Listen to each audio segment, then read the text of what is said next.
ഒരു വിവാദം ഉണ്ടായിട്ടുണ്ട്. കോടതിയുടെ ഒരു നടപടിയാണ്. അതിൽ ദേവസ്വം ബോർഡ് പ്രസിഡന്റ് തന്നെ നമ്മോട് പ്രതികരിക്കും. Devaswom board president PS Prasad തന്നെ നമ്മളോടൊപ്പം ചേരുന്നുണ്ട്. അപ്പോൾ നിലവിൽ ഒരു വാർത്ത വരുന്നുണ്ട്, കോടതിയുടെ ഇടപെടലാണ്, അത് വലിയ വ്യാപകമായി എന്തോ ഒരു ദുരൂഹമാണെന്ന തരത്തിലുള്ള പ്രചരണം ഉണ്ടാകുന്നു. യഥാർത്ഥത്തിൽ ഇതിൻ്റെ അറ്റകുറ്റപ്പണിയുമായി ബന്ധപ്പെട്ട് എന്താണ് സംഭവിച്ചത്? എന്താണ് ദേവസ്വം ബോർഡിൻ്റെ വിശദീകരണം?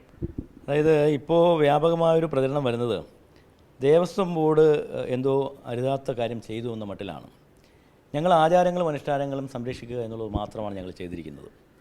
ചില മാധ്യമങ്ങൾ പ്രചരിപ്പിക്കുന്നത് ദ്വാരപാലകരെ തന്നെ അവിടെ എടുത്തുകൊണ്ട് പോയി എന്നുള്ളതാണ്. സത്യത്തിൽ അവിടെ സംഭവിച്ചത് എന്താണ്?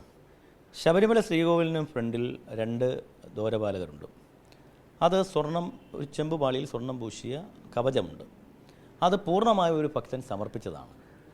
ആ കവചം അറ്റകുറ്റപ്പണികൾക്കായി ഞങ്ങൾ എവിടെയാണോ സ്റ്റാർ ക്രിയേഷൻസ് എന്ന് പറയുന്ന ചെന്നൈയിലെ സ്ഥാപനത്തിലേക്ക് കൊണ്ടുപോയതാണ്. അവരാണ് അത് ഗ്യാരൻറ്റിയോടുകൂടി ഞങ്ങൾക്ക് ചെയ്തു തന്നത്.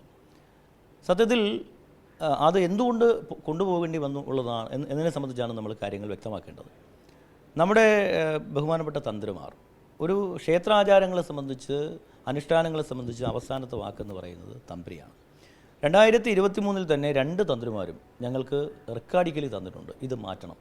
കാരണം ഇത് ഈ 2 ദ്വാരപാലകന്മാരുടെ ഇതിലേക്ക് ഈ ഭക്തജനങ്ങൾ വന്ന് ഈ നാണയങ്ങൾ നിരന്തരം എറിയുന്നതിൻ്റെ ഭാഗമായി അതിൻ്റെ കേടുപാടുകൾ സംഭവിച്ചിട്ടുണ്ട്, കീറിപ്പോയിട്ടുണ്ട്. അപ്പോൾ അത് ശ്രീകോവിലിന് മുന്നിൽ ഇങ്ങനെ ഒരു കാര്യം ഇരിക്കാൻ പാടില്ല, അഭംഗിയാണ്. അത് അത്രയും ചൈതന്യമുള്ള ഒരു ക്ഷേത്രത്തിൻ്റെ മുന്നിൽ ഇങ്ങനെ ഒരു കാര്യം ഇരിക്കാൻ പാടില്ല എന്ന് ബഹുമാനപ്പെട്ട തന്ത്രിമാരുടെ കൃത്യമായ റെക്കോർഡിക്കലായ കത്തിൻ്റെ അടിസ്ഥാനത്തിലാണ് ദേവസ്വം ബോർഡ് തീരുമാനമെടുക്കുന്നത്. ദേവസ്വം ബോർഡിൻ്റെ മാനുവൽ പ്രകാരം ഈ സ്വർണം, വെള്ളി, ഓട് ഇത്തരം കാര്യങ്ങൾ കൈകാര്യം ചെയ്യുന്നത് തിരുവാഭരണ കമ്മീഷണറാണ്. തിരുവാഭരണ കമ്മീഷണറുടെ സാന്നിധ്യത്തിൽ അതിനുവേണ്ടി അതിൻ്റെ നേതൃത്വത്തിൽ തിരുവാഭരണ കമ്മീഷണർ ഇതിൻ്റെ അറ്റകുറ്റപ്പണികൾ നവീകരിക്കുവാൻ വേണ്ടി തന്ത്രിമാരുടെ കത്തിൻ്റെ അടിസ്ഥാനത്തിൽ ദേവസ്വം ബോർഡ് ചുമതലയെടുത്ത് തീരുമാനമെടുത്തു. അതനുസരിച്ച് തിരുവാഭരണ കമ്മീഷണർ അവിടെ പോകുന്നു.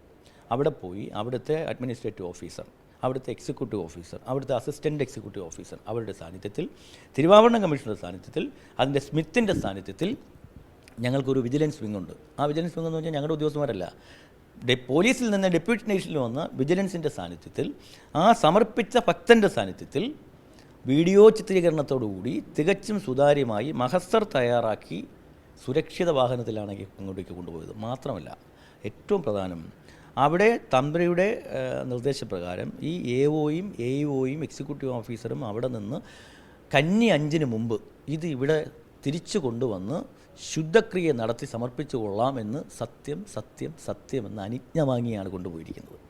അപ്പോൾ സ്വാഭാവികമായും ഇത് ഇങ്ങനെ ഒരു കൃത്യമായ രീതിയിൽ, സുതാര്യമായ രീതിയിൽ വീഡിയോ ചിത്രീകരണം ഉൾപ്പെടെ കൊണ്ടുപോയിരിക്കുന്നതിനെ ഞങ്ങളെ ആശങ്കയിൽ നിർത്തി ഞങ്ങളെ അങ്ങ് കള്ളന്മാരും കൊള്ളക്കാരുമായി എന്ന് ചിത്രീകരിക്കുകയാണ്.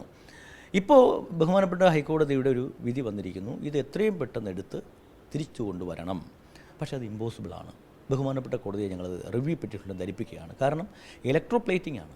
ഇലക്ട്രോപ്ലേറ്റിംഗ് നടത്തി ഇത് സ്വർണ്ണത്തിൽ നിന്നും ഈ ചെമ്പ് തകിടിൽ നിന്നും ഈ സ്വർണ്ണലായനി വേർതിരിച്ചു കഴിഞ്ഞു.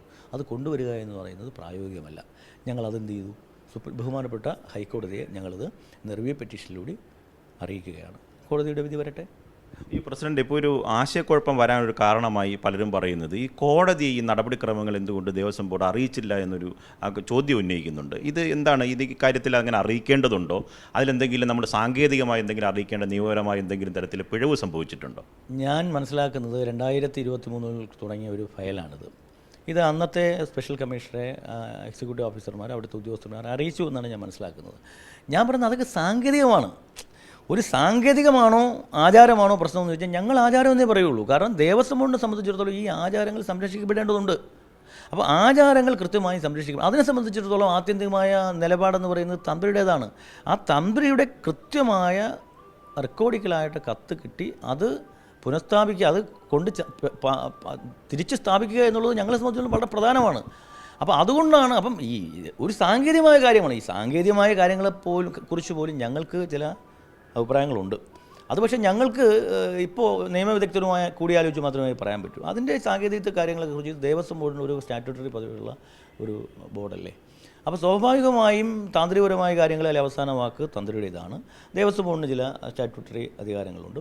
അപ്പോൾ ഇതൊക്കെ അതിലൊക്കെ ഞങ്ങൾക്ക് അഭിപ്രായം ഉണ്ട്, കൃത്യമായ അഭിപ്രായമുണ്ട്. പക്ഷേ അതെല്ലാം നിയമവിദഗ്ധരുമായി കൂടിയാലോചിച്ചിട്ട് പറയേണ്ട വേദികളിലേ നമുക്ക് പറയാൻ പറ്റുള്ളൂ. ഈ സാധാരണ ഈ ക്ഷേത്രാചാര്യവും ഒപ്പം തന്നെ തന്ത്രിയുമായി ബന്ധപ്പെട്ട് അവരുടെ നിന്ന് എന്തെങ്കിലും പരാതി ഉണ്ടായിരുന്നെങ്കിൽ അത് മാധ്യമ വാർത്തയായി വരുമായിരുന്നു.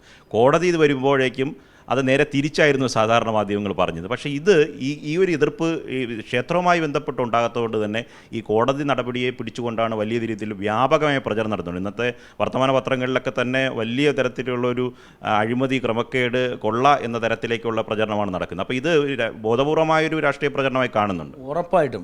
ഉറപ്പായിട്ടും. കാരണം ഒരു ചെറിയ സാങ്കേതിക പ്രശ്നമാണ്. ഒരു കാര്യം കോടതിയെ സംബന്ധിച്ചിട്ടുള്ളൂ, ഒരു സാങ്കേതിക പ്രശ്നം മാത്രമാണുള്ളത്, വേറെ ഒന്നുമില്ല.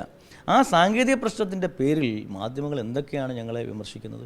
ചന്ദ്രഗ്രഹണ സമയത്ത് സ്വർണ്ണ കൊള്ള എന്നാണ് ഞങ്ങളെക്കുറിച്ച് ഒരു ചാനൽ ഒരു വിദ്വാൻ പറയുന്നത് ദേവസ്വം ബോർഡിനെതിരെ കുറ്റം ചുമത്തണമെന്നാണ്. ഞങ്ങൾ ഈ ആചാരങ്ങളും അനുഷ്ഠാനങ്ങളും സംരക്ഷിക്കാൻ ശ്രമിച്ചതാണോ ഞങ്ങൾ ചെയ്ത അപരാധം എന്ന് പറയുന്നത്? ഒരു കാര്യം പറയണം, ഇത്തരം മാധ്യമങ്ങൾ ദേവസ്വം ബോർഡിൻ്റെ വലിയ പ്രതിസന്ധിയിൽ നിന്ന് രക്ഷിച്ചൊരു ബോർഡാണ് ഞങ്ങളുടെ ബോർഡ്. പഞ്ചമി പാക്സ് എന്ന് പറയുന്നൊരു കേസുണ്ടായിരുന്നു. പഞ്ചമി പാക്സ് എന്ന് പറഞ്ഞാൽ ശബരിമലയിലൊരു പാക്കിങ്ങുമായി, അരവണ പാക്കിങ്ങുമായി ബന്ധപ്പെട്ടൊരു വിഷയമാണ്. 2007 ആ സ്ഥാപനത്തെ ഒഴിവാക്കി. അന്നെന്തോ ചെറിയ തുക എന്തോ കൊടുക്കാനുണ്ടെന്ന് പറഞ്ഞിട്ട് ഇവർ ട്രൈബ്യൂണലിൽ പോയി 18 കോടി രൂപ ഇവർക്ക് കൊടുക്കണമെന്ന് വിധി പറഞ്ഞു. ഞങ്ങൾ അതിനെതിരെ ജില്ലാ കോടതിയിൽ പോയി. ജില്ലാ കോടതി ഞങ്ങൾക്ക് അനുകൂലമായി പറഞ്ഞു. അതിനുശേഷം ഇവർ വീണ്ടും ഹൈക്കോടതിയിൽ പോയി വാദങ്ങൾ നടന്നുകൊണ്ടിരിക്കെ കഴിഞ്ഞ 2 മാസങ്ങൾക്ക് മുമ്പ് ബഹുമാനപ്പെട്ട ഹൈക്കോടതി ഇവർക്ക് അനുകൂലമായി വിധി പറഞ്ഞു. എന്ന് പറഞ്ഞാൽ ഏതാണ്ട് 236 കോടി രൂപ ഞങ്ങൾ കൊടുക്കേണ്ടി വരുമായിരുന്നു. 236 കോടി രൂപ ഞങ്ങൾ കൊടുക്കേണ്ടി വന്നില്ലെങ്കിൽ ഈ ദേവസ്വം ബോർഡ് പൊളിഞ്ഞു പോയേനെ. എത്രയോ മാസത്തെ ശമ്പളം ആണത്. ദേവസ്വം ബോർഡ് ക്രൈസിസിലേക്ക് പോയേനെ. ഞങ്ങൾ നേരെ സുപ്രീം കോടതിയിലേക്ക് പോയി. ബഹുമാനപ്പെട്ട സീനിയർ അഭിഭാഷകൻ ബഹുമാനപ്പെട്ട ഗിരി, അദ്ദേഹത്തെ കൊണ്ട് ഞങ്ങൾ വാദിപ്പിച്ചു. 1 രൂപ പോലും എന്തെങ്കിലും ഉണ്ടെങ്കിൽ നിങ്ങൾ ദേവസ്വം ബോർഡിൻ്റെ കൊണ്ട് വാങ്ങിച്ചോളണം എന്ന് പറഞ്ഞാൽ വിധി റദ്ദാക്കി. അപ്പോൾ നിങ്ങൾ ആലോചിച്ചു, അതൊന്നും ഇവിടെ മാധ്യമങ്ങളിൽ വാർത്തയല്ല. ഒരു മാധ്യമവും കൊടുത്തില്ല. ഒരു സാങ്കേതിക പ്രശ്നത്തിൻ്റെ പേരിൽ ദേവസ്വം ബോർഡിനെ കള്ളന്മാർ, കൊള്ളക്കാർ, കൊള്ളരുതാത്തവർ എന്ന് പറഞ്ഞ് പ്രചരിപ്പിക്കുകയാണ്. ഇതൊക്കെ ഏതെങ്കിലും ഒരു കേന്ദ്രത്തിൽ നിന്നുള്ള നിഗൂഢ ആസൂത്രണത്തിൻ്റെ ഭാഗമായിട്ടല്ലേ? അങ്ങനെയാണ് ഞങ്ങൾ സംശയിക്കുന്നത്. അങ്ങനെ വരേണ്ട കാര്യമില്ല. അപ്പം ഒരു ദേവസ്വം ബോർഡിനെ ഒരു ക്രൈസിസിൽ നിന്ന് രക്ഷപ്പെടുത്തിയപ്പോൾ അത് വാർത്തയേ അല്ല. ഞങ്ങൾ പല മാധ്യമങ്ങളോടും ചോദിച്ചപ്പോൾ അവർ പറഞ്ഞത് അത് ഡൽഹിയിൽ നിന്നാണ് വരേണ്ടതെന്നാണ്. അപ്പം ഞാൻ പറഞ്ഞു ഇതൊന്നും ഒരു വാർത്തയല്ല. പക്ഷേ എന്തെങ്കിലും ഒരു ചെറിയ വീഴ്ച, ഒരു സാങ്കേതിക പ്രശ്നമാണ് മാത്രമാണത്, ഒരു സാങ്കേതിക പ്രശ്നം. ആ സാങ്കേതിക പ്രശ്നത്തെ സംബന്ധിച്ച് പോലും ഞങ്ങൾക്ക് അഭിപ്രായമുണ്ട്. കാരണം അത് നിയമവിദഗ്ധരുമായി കൂടിയാലോചിച്ച് ഉന്നയിക്കേണ്ട വേദികളിൽ മാത്രമേ ഞങ്ങൾക്ക് ഉന്നയിക്കാൻ സാധിക്കുകയുള്ളൂ. ഈ ആഗോള അയ്യപ്പ സംഘവുമായി ബന്ധപ്പെട്ട് ആ വിവാദങ്ങളുടെ ഒരു തീവ്രത ഇപ്പോൾ കുറഞ്ഞിട്ടുണ്ട്. പക്ഷേ എങ്കിലും ഈ അയ്യപ്പ ഭക്തർക്ക് ആ ദിവസങ്ങളിൽ അവിടെ എത്താൻ കഴിയില്ല, ഓൺലൈൻ ബുക്കിങ്ങിൽ തടസ്സമുണ്ട്, അത് ബോധപൂർവമാണെന്ന തരത്തിലുള്ള പ്രചരണം അതും ആരംഭിച്ചിട്ടുണ്ട്. അത് ദേവസ്വം ബോർഡിൻ്റെ ശ്രദ്ധയിൽപ്പെട്ടിട്ടുണ്ട്. എന്തെങ്കിലും സാങ്കേതിക പിഴവാണോ, അതിലെന്തെങ്കിലും ഈ രാഷ്ട്രീയ ദുരാരോപണമാണോ?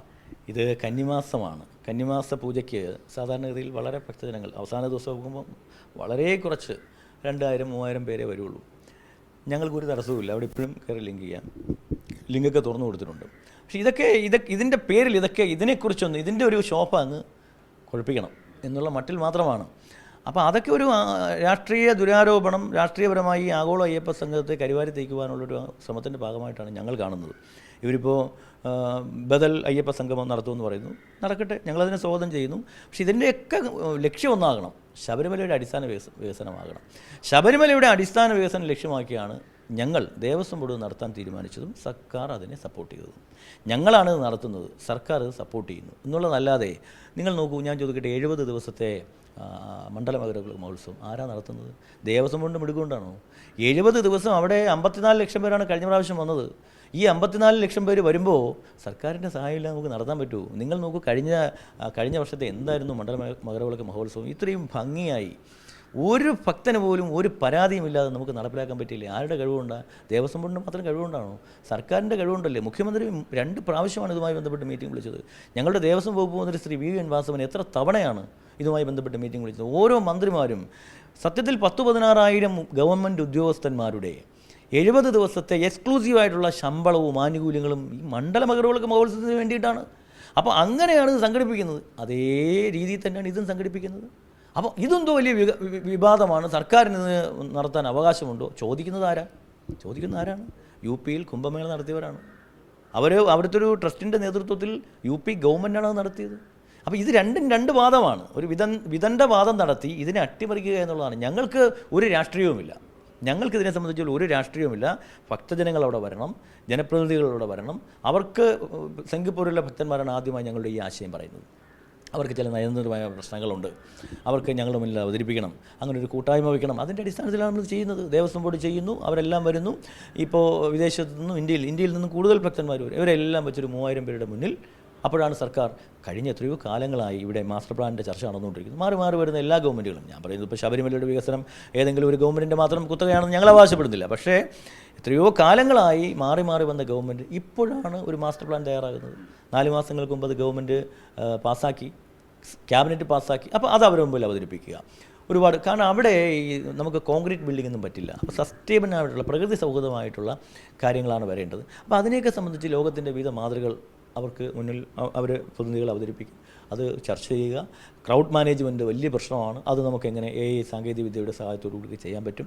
പിൽഗ്രിം ടൂറിസം, ആ ടൂറിസത്തെ സംബന്ധിച്ച്, പിൽഗ്രിം ആത്മീയ ടൂറിസത്തെ സംബന്ധിച്ച് നമുക്ക് എങ്ങനെ അത് കൈകാര്യം ചെയ്യാൻ പറ്റും. ഇതൊക്കെയാണ് നമ്മൾ ചർച്ച ചെയ്യുന്നത്. മൊത്തത്തിൽ ശബരിമലയുടെ അടിസ്ഥാന വികസനം, ഭക്തജനങ്ങൾ എത്ര വന്നാലും അവർക്ക് അവിടെ താമസിക്കുവാൻ കഴിയണം, അവർക്ക് അടിസ്ഥാന സൗകര്യം ഒരുക്കാൻ കഴിയണം. അങ്ങനെ ശബരിമലയെ വലിയ ഒരു ആരാധനാലയമായി മാറ്റണം. ശബരിമലയുടെ വികസനം, ഞാൻ അടിവരയിട്ട് പറയുന്നു, ശബരിമലയുടെ മാത്രം വികസനമല്ല. ഏതാണ്ട് 50 ക്ഷേത്രങ്ങളാണ് ഞങ്ങൾക്ക് സ്വയം പര്യാപ്തമായിട്ടുള്ളത്. അത് കഴിഞ്ഞാൽ 1200 ക്ഷേത്രങ്ങൾ തെളിയിച്ച് പോകുന്നത് ഈ ക്ഷേത്രത്തിലെ വരുമാനമുള്ളതുകൊണ്ടാണ്.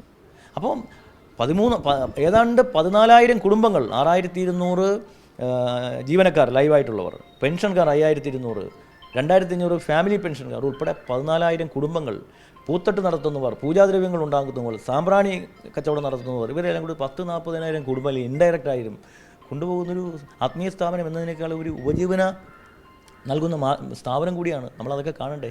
ഇതൊന്നും കാണാതെ കാടടിച്ച് വെടിവെച്ചിട്ട് വല്ല കാര്യമുണ്ടോ?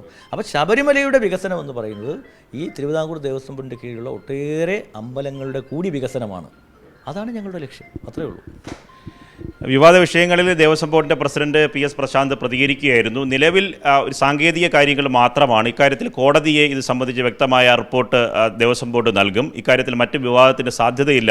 മറിച്ച് മറ്റു വരുന്ന രാഷ്ട്രീയമായിട്ടുള്ള ആരോപണങ്ങളെ അതിൻ്റെ വസ്തുത എന്താണ് എന്ന കാര്യമാണ് Devaswom board president PS Prasanth Kairali ന്യൂസിനോട് പങ്കുവച്ചത്. ക്യാമറമാൻ ജയപ്രകാശ് കൊട്ടാരക്കരയ്ക്കും നിർവൻ ചക്രവർത്തി, കൈരളി ന്യൂസ്, തിരുവനന്തപുരം.